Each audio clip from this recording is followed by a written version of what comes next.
라는 제목으로 말씀을 선포합니다.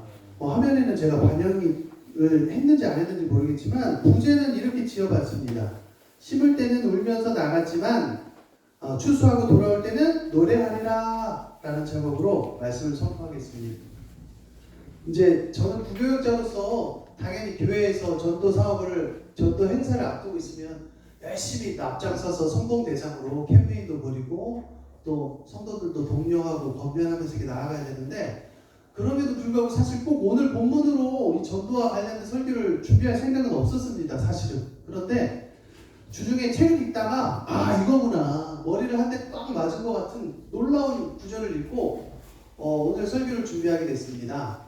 그 전에 앞서서 하나 이야기를 하고 싶은 게 뭐냐면, 저도 그렇고 성도님들도 그렇고 하루하루 먹고 사는 게 이제 바쁘다 보니까 몸이 지치면 성경책도 그렇고 일반 독서하기가 쉽지 않아요. 그래서 젊은 사람들 중에도 학생들처럼 어린이들처럼 지치니까 게임을 하거나, 두 번째 쇼폼이라고 짧은 영상을 보거나, 그렇게 해야지만 누워서 이렇게 앉아 있거나 누워서 그렇게 휴식을 취하고 힘을 얻고 그렇게 또 다음 달을 준비하는 사람들이 있는데, 아니면 일하는 중간중간이나. 근데 저 같은 분은 어떤 부류였냐면 게임도 잘 이렇게 흥미가 별로 없고, 또 뭐였죠? 그렇게 짧은 동영상도 그렇게 좋아하진 않아요. 가끔씩 보긴 하지만.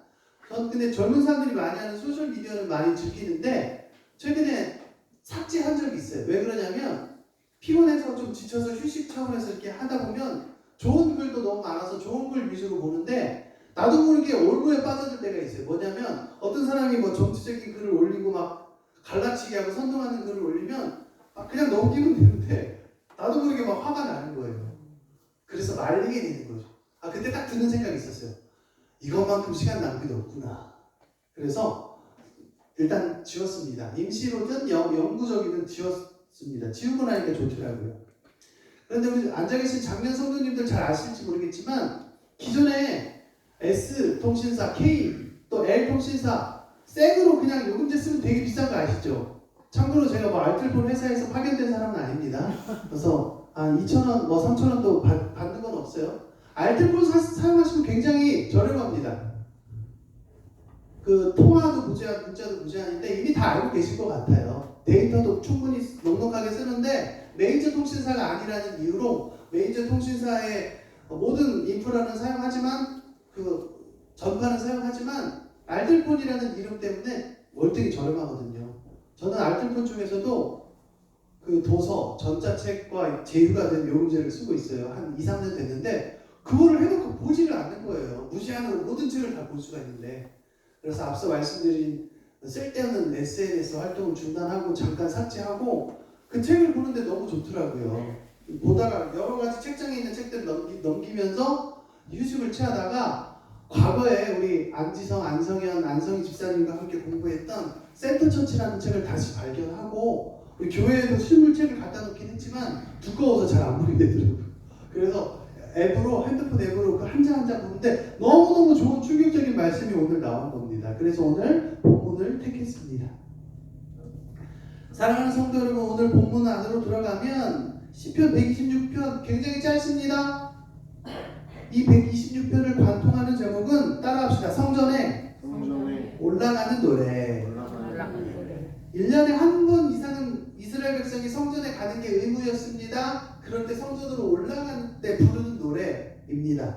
감사의 고백, 또 하나님을 기억하는, 하나님의 구원을 찬양하는 노래지요. 이 시편 126편의 의미를 먼저 3가지 정도로 짚어드리겠습니다. 첫 번째는 과거의 은혜와 현재의 간구. 과거 바벨론 포로 때에 이스라엘을 하나님이 건지셨어요. 포로에서 해방시켜 주셨어요.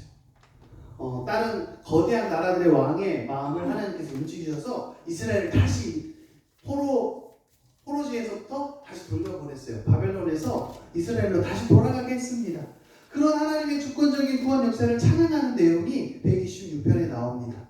그런데 구체적으로 현재 직면한 현실이 네게브라는 그 척박한 사막 같은 건조한 땅을 사용해서 하나님의 회복을 노래하는 거예요. 지금은 메마가 있지만 과거에 얼마나 아름답고 풍성했느냐, 물기가 아주 비옥한 땅, 수분도 많고 거름이 충분했던 그 과거를 한번 생각해보자. 우리는 신앙생활하다 그런 설교 많이 듣지 않아요? 과거를 자꾸 보지 마세요. 현재와 미래만 보세요. 그런데 오늘 126편은 아니다. 과거를 통해서 미래에 하나님께서 그 해결의 실마리를 우리가 보는 것이다. 지금 모습을 보지 말고 과거에 하나님이 주셨던 그 선물을 기억해라 라는 거예요. 두 번째 126편의 내용은 구속사적으로 예수님께서 어떻게 성취해 주셨나 예언을 언약을. 그래서 기독론적 성취라고 하는데 120편 126편은 예수님께서 십자가의 고난을 통해서 우리에게 부활과 영생을 주셨다라는 거예요. 여기 상징이 숨어 있다라는 거예요. 예수님의 고난을 또 왜 이야기하는 거예요? 시편 126편에서 우리가 아직 살펴보지 않았지만 구체적으로 살펴보지 않았지만 눈물로 씨를 뿌린다. 이것이 예수님의 십자가 고난이라면 기쁨으로 단을 거두리로다. 그 기쁨의 단은 예수님의 부활을 통한 영생과 구원이라는 것이죠. 세 번째는 종말론적 소망이에요. 성도들이 이 땅에서 하나님의 복음과 하나님 나라를 위한 눈물, 하나님의 나라를 위해 흘리는 눈물은 결코 헛되지 않다라는 거예요. 그래서 최후 심판의 날에 우리 하나님께서 영광스러운 승리와 기쁨의 추수를 우리에게 허락하실 것이다. 이것이 시편 126편의 내용입니다. 오늘 길지 않으니까 한 절 한 절 볼 텐데 일단 처음에는 5절과 6절을 한번 보도록 하겠습니다. 우리 한번 읽었지만 성도님들 5절만 한번 읽어주시겠어요? 시작. 눈물을 흘리며 씨를 뿌리는 자는 기쁨으로 거두리로다. 5절과 6절 두 절 통째로 외우실 수 있겠죠? 아니면 5절이라도 금방 외우시겠죠? 창세기 1장 1절과 더불어 굉장히 쉽지 않습니까? 6절은 제가 복독해 드리겠습니다. 울며 씨를 뿌리러 나가는 자는 반드시 기쁨으로 그 곡식단을 가지고 돌아오리로다. 할렐루야. 그러니까 어렸을 때부터 너무 많이 접하신 말씀이잖아요. 근데 이게 뭐 새로운 것이 있겠습니까? 그런데 새로운 것을 발견했어요. 그것을 오늘 나눠드리도록 하겠습니다. 일단 다른 언어로 된 성경에는 5절에 기쁨의 탄성, 기쁨의 외침으로 소리 지른다라는 거예요. 탄성과 외침이 소리 지른다는 뜻이죠. 기쁨의 외침, 기쁨의 탄성을 가리켜요. 5절에서. 그리고 6절에서는 오늘 부제목으로 제가 소개한 것처럼 심을 때, 심는다는 거랑 파송이랑 씨를 뿌린다는 건 같은 뜻이에요. 심을 때는 울면서 나갔지만 추수하고 돌아올 때는 노래하리라. 얼마나 아름다운 구절입니까? 이것이 전도와 선교와 관련되어 있다는 거예요. 어떻게 관련되어 있는지 한번 보도록 할게요. 앞서 말씀드렸듯이 팀 켈러라고 하고 티모시 켈러라고도 하는데 지금 고인이 되었어요. 뉴욕 리디머 처치의 담임으로 또 신학교 교수로 봉직했던 아주 훌륭하게 귀하게 하나님께 쓰임 받았던 인재인데 그분이 쓴 센터 처치라는 그 역작 중에서 나온 내용을 오늘 소개해 드릴게요. 그대로 읽어 드릴게요. 화면에는 아마 안 나와 있을 거예요. 직접 인용을 해서 말씀드리겠습니다. 한번 잘 들어보시기 바랍니다. 부흥은 하나님만이 하실 수 있는 일이다. 이것은 모든 것을 능력과 의지로 통제하는 테크놀로지 사회를 사는 우리에게는 실망스러운 것이다. 왜냐하면 인간의 능력으로 안 되잖아요. 전도가 쉽게. 인간의 계획으로 바로 되는 게 아니에요. 어떤 교회는 전도를 게을리 하는데 막 성도가 오는 교회가 있고 우리 교회처럼 전도에 굉장히 강조하고 노력을 하지만 한 영혼 얻기가 어려운 교회도 있다는 거예요. 부흥이 일어나는 것을 볼 수 없을 때 우리는 깊이 실망할 수 있다. 그러나 실망해서는 안 된다. 여기까지 동의하시죠, 성도님들? 네. 이 지점에서 데릭 키드너라는 사람의 시편 126편 주석은 우리에게 많은 도움이 된다. 시편 126편의 첫 번째 세 절은 위대한 영적 번성의 시기를 돌아본다. 1, 2, 3절을 말하는 것 같아요. 그때는 이스라엘의 입에는 웃음이 가득하고 2절에 나와 있죠. 열방은 말하기를 여호와께서 우리를 위하여 큰 일을 행하셨으니 라고 기록되어 있습니다. 그러나 4절은 때가 바뀌었음을 말해준다. 과거의 영화가 지나갔어요. 성도님들. 여기서 잠깐 말씀을 멈출게요. 제가 시간을 어떻게 보냈다고 구체적으로 이야기하면 성도님들 좀 어떻게 보면 때로는 상황에 따라 넘어질 수 있는 구실이 될 수 있으니까 자세히 얘기하진 않고 각색해서 뭉뚱그려서 이야기하면 저는 오랜만에 주어진 시간을 이용해서 잠깐 고향을 방문했는데 너무너무 이거 기뻐가지고 이거 어떻게 성도님들한테 표현해야 될지 모르겠어요. 진짜 이 벅찬 감동을. 우리 성도님 중에 누구 좋아하는 뭐 트로트 연예인 있다면 뭐 임영웅 뭐 누구 뭐 여자 가수들 남자 가수들 직접 만나서 사인 받았을 때 그 기분이랑 비교할 수 있을까요? 고향에 가기만 했는데 개인적인 집안 사정으로 4년 만에 간 것 같아요. 5년 만인지 4년 만에. 그렇게 고향 가는 걸 좋아하는 제가 4년 5년 만에 갔어요. 모든 것이 다 아름다운 거예요. 날씨도 너무 좋았잖아요. 진짜 너무 아름다웠는데 더 아름다운 것들을 소개하면 옛날 모습 그대로, 시골은 옛날 모습 그대로 있는 경우가 종종 있습니다. 종종. 뭐 시골은 특색이 농협과 관련된 것이 많아요. 무슨 창고, 그래서 양곡 창고, 무슨 창고 이런 게 아직 그대로 있더라니까요. 그리고 담벼락에 그 낙서들도 아직도 그대로 있는 집들이 많아요. 왜냐면 어느 집들은 뭐 대궐집처럼 새롭게 개량, 우리 홍천수 아주집사님이 자주 쓰는 표현, 지분 개량을 많이 하는 집도 있지만 어떤 집들은 지분 개량 안 하고 그냥 놔두는 집도 있어요. 그 여유가 없으니까 그냥 놔두는 거예요. 20년, 30년, 40년, 50년. 그런 옛날 모습 그대로 있는 것을 볼 때마다 너무 감동적이에요. 뭉클해요. 특히 제가 나온 고향 교회를 가봤는데 새로 바뀐 모습도 있지만 그대로 있는 모습도 있는 거예요. 어렸을 때 잔디밭에서 놀던 그 모습, 어른들 예배 드릴 때 밖에서 놀던 그 모습이 기억나면서 너무 천국에 온 것 같은 기분이 드는 거예요. 그래서 제가 어렸을 때부터 다녔던 그 길들 하나하나 추적하면서 4년, 5년 만에 산책을 하면서 그 풍경들을 보는데 너무 아름답더라고요. 그리고 우리 성도님들께도 한번 권면드립니다. 없는 시간도 내서 고향 한번 다녀오시기를 주님의 이름으로 축복합니다. 무슨 에쿠스 제네시스 그런 차가 있어야만 나는 고향에 내려가고 그런 고급차가 없으니까 나는 못 내려가고 이게 아니에요. 소리 소문 없이 그냥 갔다 오면 돼요. 아무도 몰라요. 내가 고향 사람인지. 조용히 갔다 오면 돼요. 너무너무 아름답더라고요. 갑자기 이 얘기를 왜 하냐면 방금 말씀드렸듯이 과거의 영화는 사라졌다. 제가 고향에서 내려갔는데 과거의 영화가 사라진 것도 있지만 남은 것도 있었어요. 그런데 이 팀 켈러는 이 데릭 키드너라는 사람의 주석을 이야기하면서 4절부터 내용이 발전된다라고 이야기합니다. 읽어드릴게요. 사람들은 부르짖는다. 우리의 포로를 죄송합니다. 제가 아무것도 건든 게 없는데 지금 막 소리가 나고 있어요. 저 아무것도 안 건드렸어요. 우리의 포로 왜 그러지? 하나 둘 셋. 이런 식으로 웃음을 들을 줄 몰랐습니다. 코미디언이 된 것 같습니다. 4절에 이렇게 이야기합니다. 우리의 포로를 남방 시내들 같이 돌려보내소서. 키드너는 이 시편의 마지막 부분을 자세히 살펴본다. 4절 여호와여 우리의 포로를 남방 시내들 같이 돌려보내소서. 그리고 5절 6절 같이 읽었죠. 그러면서 이렇게 이야기합니다.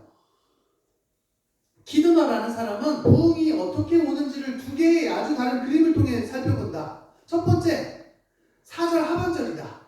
첫 번째 그림이에요. 갑작스러운 모든 것이며 하늘에서 오는 순전한 선물이다. 부흥은 갑작스럽게 온다. 두 번째, 하늘에서 하나님이 내려주시는 선물이다라는 거예요.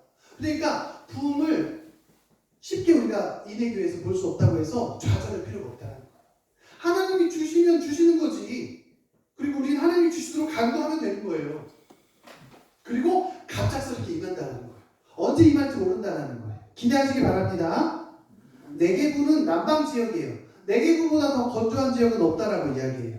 그러면서 계속 주석이 기록되고 있어요. 거기에서 드문 가뭄, 그러니까 비가 거의 내리지 않는다. 드물지만 비가 내린 후에는 척박한 계곡들이 넘쳐나는 물줄기로 메워진다. 보통 1년 내내 건조하지만 한번 비가 내리기 시작하면 넘친대요. 풍성하게 넘친대요. 그 계곡이. 네게부 남방 지역이.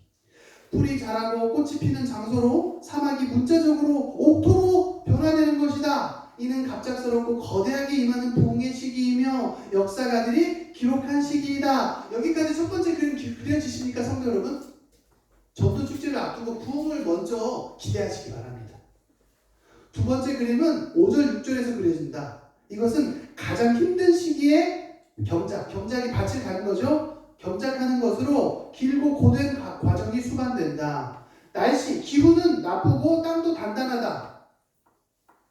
이제 비가 안 오는 것을 넘어서서 기근이 시작되는 거예요. 기근이.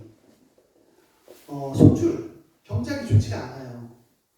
그래서 이 두 번째 그림의 이미지는 어떤 이미지냐면 비가 오지 않을 때도 끈질기고 성실하게 밭을 일구고 추수를 거두는 사람들의 모습이다. 감동되지 않습니까, 성도님들? 그들은 다른 물 근원이 없어서 자신들의 눈물로 땅을 적신다. 이것이 오늘 설교의 절정입니다, 성도 여러분. 여러분 직장에서 사업하시거나 가정에서 가사를 전달하시는 분들, 여러 형태의 직장, 일터, 학교에서 고생하시는 분들 생각해 보십시오. 내 뜻대로 되지 않을 때가 있어요. 척박한 땅 같을 때가 있어요. 일은 해도 성과가 나오지 않고 열심히 해도 사람들이 몰랐을 때가 있습니다. 척박한 땅 같을 때예요. 한 푼 한 푼 벌어가고 있는데 내가 인생을 잘 살고 있는지 확신이 들지 않을 때가 있어요. 그런데 오늘 시편에 나오는 기자는 어떻게 하고 있어요? 너무 감동되는 구절이에요. 다른 물 근원이 없어서 자신들의 눈물로 땅을 적신다. 하나님 왜 비를 주지 않습니까? 저 일할 수 없어요. 무기한 농성에 들어가겠습니다. 이것이 아니라 자기의 눈물로 땅을 적신대요. 눈물. 이거는 문자주의적, 근본주의적으로 우리가 바라봐도 될 것 같아요.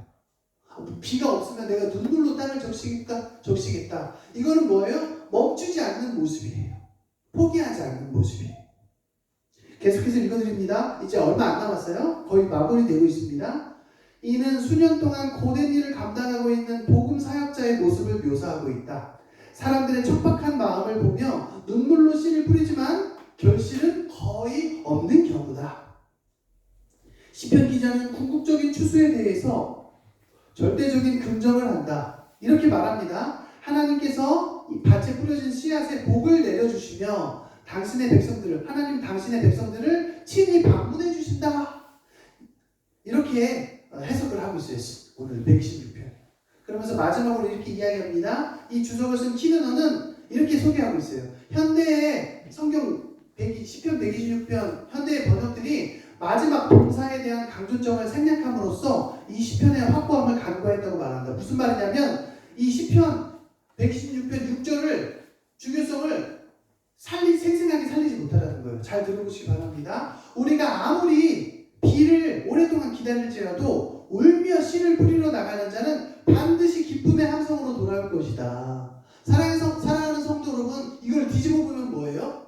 비가 안 온다고 해서 전도를 멈추면 눈물로 씨를 뿌리지 않으면 기쁨의 함성으로 추수하고 돌아올 수 없다는 것이. 가뭄일 때, 비가 오지 않을 때 계속해서 씨를 뿌리겠습니까, 성도 여러분? 할렐루야? 그렇게 결단하시기를 축복합니다. 반드시 결단해야 돼요. 이건 선택사항이 아니에요. 눈물로 우리가 메마른 땅. 우리 감사하게도 우리 창문을 보면 우리 상대는 무슨 지구인가요? A 지구인가요? B 지구인가요? 1지역인가요? 명칭은 생각이 안 나지만 지금 건축이 멈췄잖아요. 저 모습이 내계구 남방 지역이에요. 거기에 눈물로 씨를 뿌리시겠습니까, 성도 여러분? 나중에 감당 못한다니까 진짜. 제가 믿음이 좋아서가 아니라 그냥 세상의 기준으로 생각해 봅시다. 여기 완공될지 언제 완공될지 모르겠지만 10년이 될지 15년이 될지 5년이 될지 7년이 될지 완공하면 감당하지 못할 정도로 하나님께서 성도들을 보내줄 줄 믿으시기 바랍니다. 네. 할렐루야. 지금부터 준비해야 된다는 것이에요. 그런데 지금 눈물로 씨를 뿌리지 않으면 하나님이 주시지 않을 거라고 봅니다. 여기 위례 신도시와 같은 단지 메가 단지가 생기더라도 한 명의 성도도 안 보내주실 거라고 믿습니다. 그러나 우리가 눈물로 씨를 바닥에 뚝뚝 떨어질 때, 그렇게 씨를 뿌릴 때 하나님께서 반드시 기쁨의 추수를 하게 하실 것을 믿으시기 바랍니다. 마지막입니다. 키드너는 결론적으로 시편은 시인의 시대뿐 아니라 지금의 우리를 향해서도 외치고 있다. 과거의 기적들은 우리에게 미래의 척도가 되어야 한다. 우리 따라할 수 있는 성도님들만 한번 따라해 봅시다. 잠을 깰 겸. 과거의 기적들은 우리에게 미래의 척도가 되어야 한다. 과거에 하나님께서 인해교회에 성도님들 가정에 하신 놀라운 일들을 한번 생각해 보자고요. 지금 우리가 먹고 사는 게 당연한 것이 아니라는 거예요. 성가대가 보니까 새로운 찬양 준비하고 있는데 당연한 것 아니요. 은혜였다는 거예요. 당연한 게 아니었다는 거예요. 메마른 장소들, 강줄기로 바뀔 땅, 딱딱한 토양과 좋은 씨앗은 모두 추수에 대한 확실한 전주곡인 것이다. 아침에도 잠깐 교제를 하면서 그런 얘기 했는데 성도들이 양들이 아파하고 신음하는 모습을 볼 때 교회 영적 지도자들은 답답하고 힘들고 슬퍼요. 그러니까 무슨 말이에요? 지금 힘들고 답답한 일이 있지만 포기하지 말고 눈물로 씨를 뿌려야 된다는 거예요. 우리 성도들 가정을 위해서도 기도하고 새로 올 성도들을 위해서도 기도하며 눈물로 씨를 뿌리는 과정이 한 번이 아니라 계속 이어질 때에 우리가 나중에 하나님께서 VIP 세신자들을 보내주실 때 우리가 감당할 힘이 생긴다는 거예요. 우리 이번에는 말씀을 한번 찾아보겠습니다. 화면에는 없어요. 로마서 10장 4절부터 15절 빨리 한번 읽어보겠습니다. 로마서 10장 4절부터 15절 한번 찾아볼까요? 금방 읽습니다. 로마서 10장 4절부터 15절 다 찾으시면 교독할게요. 마지막으로 이 구절만 찾고 말씀의 결론을 맺겠습니다. 로마서 10장 4절부터 15절.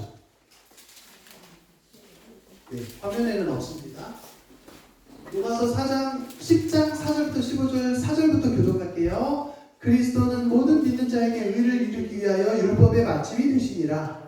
모세가 부족하되 율법으로 말미암는 의를 행하는 사람은 그 의로우리라 하였거니와 믿음으로 말미암는 의는 이같이 말하되 네 마음에 누가 하늘에 올라가겠느냐 하지 말라 하니 올라가겠느냐 함은 그리스도를 모셔내리려는 것이요 혹은 너가 내려가겠느냐 하지 말라 내려가겠느냐 함은 그리스도를 죽은 자 가운데서 모셔오시려는 것이요. 그러면 무엇을 말하느냐? 말씀이 네게 가까워 네 입에 있으며 내 마음에 있다 하였으니 우리가 전파하는 믿음의 말씀이라. 내가 만일 내 입으로 예수를 주고 시인하며 또 하나님께서 그를 죽은 자 가운데서 살리신 것을 내 마음에 믿으면 구원을 받으리라. 아멘. 사람이 마음으로 믿어 의에 이르고 입으로 시인하여 구원에 이르느니라. 성경이 이르되 누구든지 그를 믿는 자는 부끄러움을 당하지 아니하리라. 유대인이나 헬라인이나 차별이 없으니라. 한 분이신 주께서 모든 사람의 주가 되사 그를 부르는 모든 사람에게 부요하시도다. 누구든지 주의 이름을 부르는 자는 구원을 받으리라. 그런즉 그들이 믿지 아니하는 일을 어찌 부르리요 듣지도 못한 일을 어찌 믿으리요 전파하는 자가 없이 어찌 들으리요 보내심을 받지 아니하였으면 어찌 전파하리요 기록된 바 아름답도다 좋은 소식을 전하는 자들의 발이여 함과 같으니라. 아멘. 할렐루야. 방금 읽으신 말씀의 내용을 잠깐 짤막하게 살펴보고 말씀의 결론을 맺겠습니다. 이 우리가 봉독한 이 말씀, 합독한 이 교독한 말씀의 내용은 첫 번째 칭의의 복음을 이야기하고 있어요. 하나님이 우리를 의롭다 하시는 복음이에요. 예수님께서 율법의 요구를 완전히 성취하셨어요. 그렇기 때문에 우리 인간의 행위나 공로가 아닌 예수님을 믿는 믿음으로 구원받는다는 사실 너무 잘 알고 계시죠? 그 내용을 말씀하고 있어요. 하나님의 전적인 은혜로 구원을 받는다. 그렇기 때문에 전도해야 된다는 거예요. 두 번째, 구원의 서정과 파송의 필연성. 하나님이 구원을 일련의 논리적인 순서로 구원을 우리에게 주셨기 때문에 우리 당연히 세상으로 파송돼서 한 사람에게 복음을 전해야 된다는 것이 선택이 아니라 필연이라는 거예요. 의무라는 거예요. 택한 받은 사람들은 이 우리의 믿음을 가지고 예수 그리스도의 말씀을 전해야지. 그들이 듣도록 해야 돼요. 세상 사람들이 불신자, 미신자, 태신자가 듣도록 전파해야 된다는 거예요. 담대히 전파해야 된다는 거예요. 이것을 선교적 당위성이라고 해요. 그리고 마지막 선교적 적용점이 있는데 어떻게 적용할 것인가? 그러므로 우리 교회는 영혼을 구원하시려는 하나님의 작정과 은혜의 방편에 우리가 순종함으로써 생명을 살리는 복음을 들고 땅끝까지 나아가는 아름다운 발의 사명을 다해야 하는 거예요. 그것이 교회의 존재 목적이에요. 그러니까 다른 말로 하면 교회가 전도하지 않으면 그건 교회가 아니라는 거예요. 감히 말씀드리지만 공식 대한예수교 장로회 합동교단에 있고 통합에 있고 감리회에 있고 성결교단에 있고 오순절에 있다 하더라도 전도하지 않으면 그 교회라고 부를 수 없다는 거예요. 제가 시골을 갔는데요. 전에도 성남 이야기하면서 한번 이야기한 적 있죠. 수요 예배 때. 고향 땅에 노른자 땅은 아니지만 외곽에 바이러스처럼 독버섯처럼 꼭 이단교회가 꼭 있어요. 대궐처럼 궁궐처럼. 너무 가슴이 아팠어요. 그 사람들 전도합니까? 하죠. 당연히. 그런데 우리는 그것을 전도라고 하지 않아요. 포교 활동이라고 해요. 왠지 아세요? 예수 전하지 않기 때문이에요. 자기들의 세를 위해서 포섭하는 거기 때문이에요. 그 전도가 아니지 않습니까? 전도는 누구만 할 수 있어요? 이 성경책을 가진 예수 메시아 복음을 가진 저와 여러분만 하시는 것을 믿으시기 바랍니다. 전도 아무나 하는 거 아닙니다. 말씀의 결론입니다. 사랑하는 성도 여러분, 오늘 말씀의 의미, 배경은 무엇입니까? 문화 역사적 배경, 고대 근동의 건기 직후를 생각해 봅시다. 건기가 지나고 나면 어떤 일이 생깁니까? 메마르고 딱딱한 땅에 먹고 사는 생존의 기초 문제인 귀한 씨앗을 뿌리는 행위가 있어야 돼요. 비가 오기 시작하니까. 비 오기 전에 씨를 뿌리죠. 그것은 무엇을 의미합니까? 극심한 고통과 눈물을 동반하는 노동행위예요. 오직 이른 비를 주시는 하나님만 전적으로 의존하는 신앙이에요. 지금은 어제까지 비가 안 내렸지만 내일 비 올 것을 생각하고 울며 씨를 뿌리는 거예요. 이것이 선교 신학적으로 어떤 의미가 있습니까? 영적으로 척박하고 적대적인 이 상대원동, 하대원동, 은행동, 이 단대동, 금강동에서 중원구 또 수정구 이 성남 땅 안에서 복음 전도자가 겪어야 하는 이 극심한 고난과 영적인 전투, 이 상황에서 자기를 부인하면서 십자가의 길을 나아가야 한다는 것이에요. 나아가서 선교하려면, 전도하려면 우리가 어떻게 해야 돼요? 이 마음을, 정신을 가지고 선교의 주체가 되신 미시오 데이라는 말이 있는데, 선교의 주체가 되시는, 선교하시는 하나님의 권능으로 하나님의 절대 주권을 신뢰함으로써 이 척박한 선교지 현장에서 눈물로 복음을 우리가 복음을 전파하면서 이 씨앗을, 하나님 나라의 씨앗을 심을 때 성령 하나님께서 반드시 택함받은 우리를 통해서 기쁨의 추수를 하게 하실 것을 믿으시는 성도 여러분 되시기를 주님의 이름으로 축복합니다. 이 시간 마음을 정돈하고 좀 눈을 감고 기도했으면 좋겠습니다. 우리 적거나 기록할 일이 있으면 우리 기도를 마치고 한번 적었으면 좋겠습니다. 이 시간 눈을 감고 말씀을 우리 결실하는 기도를 제가 드리도록 하겠습니다. 하나님 아버지, 척박한 땅에서 나 자신을, 우리를 자기를 부인하며 하나님의 손으로, 예수 사랑으로, 성령으로 영적 전투에서 승리케 하옵소서. 영혼 구원과 선교적 사명을 깊이 깨닫고 눈물로 복음의 씨앗을 뿌리는 삶을 살도록 인도하여 주심을 믿사옵나이다. 고난 속에 인내하게 하시고 한 영혼을 전도하는 가운데 나의 신앙을 회복하게 하여 주소서. 종말의 소망을 가지고 영혼 구원에 목숨 걸겠습니다. 내 말은 이스라엘 남방 시내에 갑작스러운 비를 내려주시듯 하나님의 주권적인 부흥과 전도자가 흘리는 눈물의 파종을 오늘 우리가 실천하고 경험하기 원합니다. 예수님의 고난을 통해 성취된 부활의 기쁨을 복음 전파의 핵심 동력으로 삼아서 우리가 세상 속에서 자기 부인과 영적 전투를 감당하며 반드시 다가올 영광스러운 추수의 날을 맞이하게 하실 것을 확신하고 감사드리오며 살아계신 우리 주 예수 그리스도의 이름으로 기도드리옵나이다. 아멘. 찬송가 496장입니다.